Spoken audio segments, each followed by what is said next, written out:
आज का टॉपिक है intensity of electric field at A point on the equatorial line of a dipole. इसका मतलब वैद्युत द्विध्रुव के कारण निरक्षीय स्थिति में किसी बिंदु पर वैद्युत क्षेत्र की तीव्रता। तो सबसे पहले निरक्षीय स्थिति जानते हैं क्या है। निरक्षीय स्थिति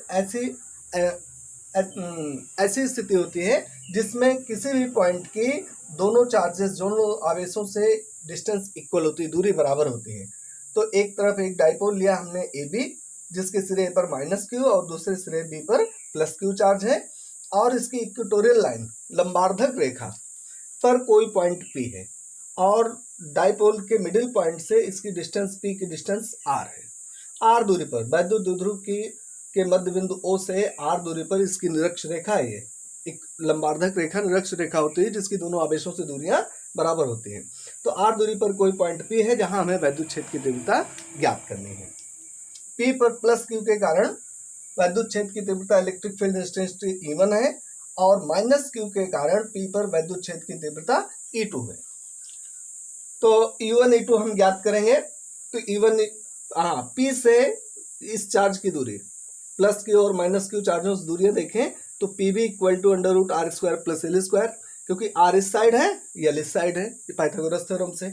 ऐसे ही दूसरे ट्रायंगल में आते हैं तो ये आर इधर है एल इधर है, तो ये हो जाएगा under root R square plus L square. अब पी पर E1 की हम अमाउंट निकालते हैं, इंटेंसिटी निकालते हैं इलेक्ट्रिक फील्ड की। तो पॉइंट पी पर E1 equal to 1/4 pi epsilon naught. Charge कितना है, प्लस क्यू के कारण है, तो क्यू अपॉन ये डिस्टेंस है under root R square plus L square, इसका होल स्क्वायर करेंगे तो रूट गायब हो जाएगा, रूट में हट जाएगा। इसी तरह से पॉइंट पी पर माइनस क्यू चार्ज के कारण electric field intensity E2 equal to 1/4 pi epsilon naught. Charge का अमाउंट है Q upon under root R square plus L square का होल स्क्वायर। जब इसका होल स्क्वायर करते हैं तो रूट हट जाता है। अब इसका हमें निकालना है नेट अमाउंट, परिणामी तीव्रता E1 E2 का हमें नेट अमाउंट निकालना है। तो इसके लिए हम E1 E2 को रिजॉल्व करते हैं, विभाजित करते हैं दो भागों में। एक तो डाइपोल ये वैद्युत द्विध्रुव के अनुदिश के समांतर और दूसरा इसके लंबवत। तो इस एंगल को हम थीटा मानते हैं। तो ज्योमेट्री से ये थीटा है तो ये भी थीटा होगा क्योंकि करस्पॉन्डिंग संगत कोण है, और ये थीटा है तो ये भी थीटा होगा क्योंकि ये क्या है, आइसोसेल है, समद्विबाहु त्रिभुज है। इसकी ये भुजा ये और ये दोनों लेंथ इक्वल है, ये एंगल थीटा है तो ये भी थीटा होगा। इस तरह से ये थीटा है तो ये भी थीटा होगा, एकांतर कोण है, अल्टरनेटिव एंगल है। तो इस तरह से इस फिगर को हम बड़ा करते हैं। तो थीटा डायरेक्शन में इसका E1 का कंपोनेंट होता है E1 cos थीटा, क्योंकि वेक्टर ए का थीटा डायरेक्शन में कंपोनेंट में वियोजित भाग होता है, घटक इसका A cos थीटा, और इसके परपेंडिकुलर दूसरी साइड में होता है A sin थीटा। इस तरह से तो हमने E1 E2 को थीटा एंगल की डायरेक्शन में और इसके परपेंडिकुलर डायरेक्शन में लंबवत दिशाओं में वियोजित किया। तो E1 cos थीटा और E2 cos थीटा, जैसे E1 का थीटा डायरेक्शन में E1 cos थीटा, ऐसे ही E2 का थीटा डायरेक्शन में कंपोनेंट माने वियोजित भाग E2 cos थीटा, वो दोनों सेम डायरेक्शन में है, ऐड हो जाएंगे।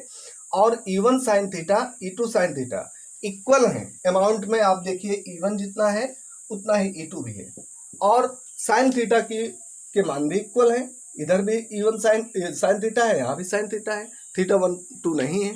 तो E1 E2 इक्वल है, sin थीटा इक्वल है, तो E1 sin theta E2 sin theta equal होंगे। और ये अपोजिट डायरेक्शन में सेम एक ही लाइन पे जा रहे हैं, एक ही लाइन, इनकी वर्किंग लाइन सेम है, इनकी क्रिया रेखा एक ही है और अपोजिट डायरेक्शन में है, इसलिए यह एक दूसरे को कैंसिल आउट कर देंगे। E1 sin theta E2 sin theta एक दूसरे को कैंसिल कर देंगे। तो resolving E1 and E2 parallel and perpendicular to AB, E1 sin theta and E2 sin theta cancel each other. तो बचेगा क्या, बचेगा E1 cos थीटा और E2 cos थीटा। यही हमको रिजल्टेंट फील्ड इंटेंसिटी देगा, परिणामी तीव्रता यहीं से मिलेगी। इस तरह से अब हम resultant field intensity at point A, बिंदु P पर परिणामी तीव्रता निकालेंगे। Equal to E1 cos theta plus E2 cos theta, same direction में है इसलिए सीधे सीधे जुड़ जाएंगे। E1 cos theta plus E2 cos theta, चूंकि since E1 equal to E2, E1 और E2 इक्वल है, अमाउंट में इक्वल है, इसलिए हम दो E1 E2 अलग अलग ना लिखकर इसको भी E1 ही मान सकते हैं क्योंकि इसका दोनों का अमाउंट सेम है। तो इस तरह से मिलेगा 2E1 cos थीटा, ये भी E1 cos थीटा, E2 को भी E1 के इक्वल ही है, सारी चीजें E2 की E1 के जैसे हैं, इसलिए इसको भी हमने लिखा E1। अब इसको हम एयर में है इसलिए 2 पड़ा रहने दें, ई की जगह पर 1/4 पाई एप्सिलॉन नॉट, के नहीं लिखेंगे क्योंकि हमने एयर में मान लिया है, वायु में स्थित माना है, और क्यू बाई यहां से पी से इसकी डिस्टेंस पीए, तो E1 के लिए डिस्टेंस है under root R square plus L square, उसका होल स्क्वायर करेंगे तो अंडर रूट खत्म हो जाएगा, R square plus L square. और कॉस थीटा इस ट्राइंगल से निकालने, कहीं से भी निकाल सकते हैं, थीटा यहाँ भी वही रहेगा यहाँ भी, तो कॉस थीटा चाहे यहाँ से निकाले चाहे यहाँ से, तो बेस अपॉन हाइपोटेनियस, आधार बटे कर्ण, ये हम करेंगे। तो आधार इसका है बेस है यल और हाइपोटेनियस कर्ण है under root R square plus L square. तो cos theta, since cos theta को समझे, कॉस थीटा इक्वल टू इस ट्राइंगल में, किसी भी ट्राइंगल में देख लें, चाहे पी ओ बी में देखें चाहे पी ओ ए में देखें, cos theta equal to L upon under root R square plus L square. ये वैल्यू हम यहाँ पुट अप करेंगे तो मिलेगा L upon under root R square plus L square, ऐसा। तो जैसा हम जानते हैं x into under root X, X into root X, इसको लिख सकते हैं x इंटू एक्स की पावर 1/2, और इसको x की पावर 1 मानेंगे तो मल्टीप्लाई करते हैं तो इसकी जो पावर है वो ऐड हो जाती है, तो 1 + 1/2 कितना हो जाएगा 3/2, x की पावर 3/2, ऐसे। वो चीज यहां भी होगी तो मिलेगा 2QL, एक साथ रखते हैं, 2QL upon 4 pi epsilon naught R square plus L square पूरे की पावर 3/2, इतना।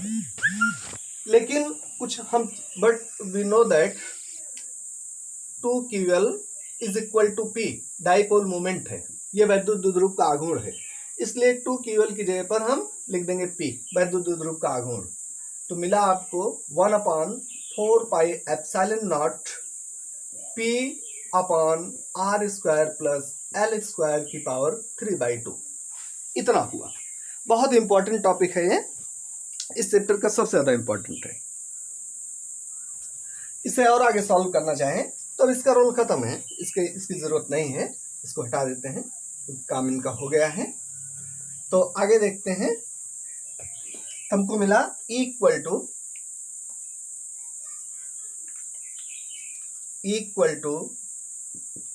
1/4 pi epsilon naught P upon R square plus L square की पावर 3/2। उसी चीज को हम फिर दोबारा उठा ले रहे हैं यहाँ से। अच्छा, एक चीज और देखते हैं, क्योंकि R is very very greater than L या L is very very less than R, R की तुलना में, ये R की तुलना में, इसके कंपैरिजन में L बहुत छोटा होता है। L इतना छोटा होता है जैसे एक मॉलिक्यूल, एक NaCl का अणु जो दिखाई भी नहीं पड़ता, इतना छोटा है, तो उसका हाफ लेंथ ये बहुत छोटा होगा। और R इससे कुछ दूरी पर है जो कि मीटर में हो सकती है, तो इसकी तुलना में L बहुत छोटा होता है, तो स्क्वायर करने पे बड़ी राशि और बड़ी हो जाती है और छोटी राशि और छोटी हो जाती है। तो since L is very very very less than R, L का मान R की तुलना में बहुत छोटा है, इस तरह से R square plus L square लिखा जा सकता है, may be written as R square. जैसे बहुत समुद्र का जल स्तर है, उसमें से एक आध बूंद निकाल ले तो उसका वाटर लेवल नहीं घटता, ऐसे ही आर स्क्वायर में एल स्क्वायर ऐड करने पर, जोड़ने पर उसमें कोई बहुत फर्क नहीं पड़ता है, वो आर स्क्वायर ही मान सकते हैं इसको। तो ऐसा लिख दें, R square plus L square equal to R square लिखें तो मिलेगा देन इक्वल टू 1/, ये ठीक है, यही कर देते हैं, R square plus L square, इसको हम मानेंगे कि एल स्क्वायर जुड़ने के बाद भी इसमें कोई फर्क नहीं पड़ा है। अब पावर पे पावर लगी हो तो दोनों का मल्टीप्लाई हो जाता है, तो यहाँ पर जैसे पावर लिखी है, यह आर स्क्वायर पूरे की पावर है 3/2, तो पावर पे पावर लगी है इस तरह से, तो इनका मल्टीप्लाई करते हैं तो आर स्क्वायर इंटू 3/2, तो 2 से 2 कैंसिल, ये मिला R3। तो ये हो जाएगा R cube, therefore equal to 1/4 pi epsilon naught P by R cube. यही है इसकी इक्वेटोरियल लाइन पर इलेक्ट्रिक फील्ड इंटेंसिटी। अगर इसका हम वेक्टर फॉर्म देखें तो जहां जहां वेक्टर हो सकता है वहां वेक्टर लगा दें, बात खत्म। और इसकी यूनिट देखें तो एफ के लिए होता है, इसकी जो डेफिनेशन है equal to F upon Q naught. इस डेफिनेशन से एफ की यूनिट हो जाती है न्यूटन और क्यू नॉट की कूलाम, न्यूटन पर कूलाम, इसका मात्रक हो गया। और वेक्टर फॉर्म देखें तो ई वेक्टर क्वांटिटी है, हमने वेक्टर लगा दिया। और डाइपोल मोमेंट भी एक वेक्टर क्वांटिटी है, इस पर भी वेक्टर लगा दें। बस इस तरह से बहुत इंपॉर्टेंट है, इससे ज़्यादा इंपॉर्टेंट इस चैप्टर में कोई भी टॉपिक नहीं है। तो आज के लिए हाँ बच्चे और ध्यान दें कि हम देख रहे हैं कि वो बहुत कम ध्यान दे रहे हैं, सोच रहे हैं कि बस छुट्टियां हैं। आखिर ऐसा नहीं कि आप मोबाइल नहीं चलाते, आप मोबाइल चलाते हो, दूसरी चीज़ें देखते हो, लेकिन आपका बहुत कीमती समय निकला जा रहा है। और इसका जो फ़ायदा उठा लेगा उस बच्चे को कभी भी दूसरा बच्चा चाहे इतना मेहनत कर ले उससे कभी पीछे नहीं कर पाएगा। तो आप लोग ये ध्यान दीजिए कि समय आपका सीमित है, ये आपका समय घटने बढ़ने वाला नहीं है। अगर एक दिन में 24 घंटे हैं तो 24 रहेंगे, चाहे आप उसको चाहे वेस्ट कर दीजिए, चाहे उसको यूज़ कर लीजिए, चाहे उसको दूसरे चीज़ों में लगाकर आप ऐसा नहीं मोबाइल नहीं चलाते, आप चलाते हो लेकिन दूसरे काम करते हो। तो ज़्यादा से ज़्यादा आप लोग इसको शेयर करिए। और मज़ा तब आएगा जब आपका साथी भी, आपके जो दोस्त हैं वो भी एक्टिव हो और वो भी मेहनत करें, तभी आपका एक माहौल बनेगा, तभी आप आगे बढ़ेंगे। आप सोचें कि चलो हम पढ़ लेते हैं, दोस्तों को प्रेरित ना करें, उनको मोटिवेट ना करें, तो ये नुकसानदायक है, इससे माहौल नहीं बनता है।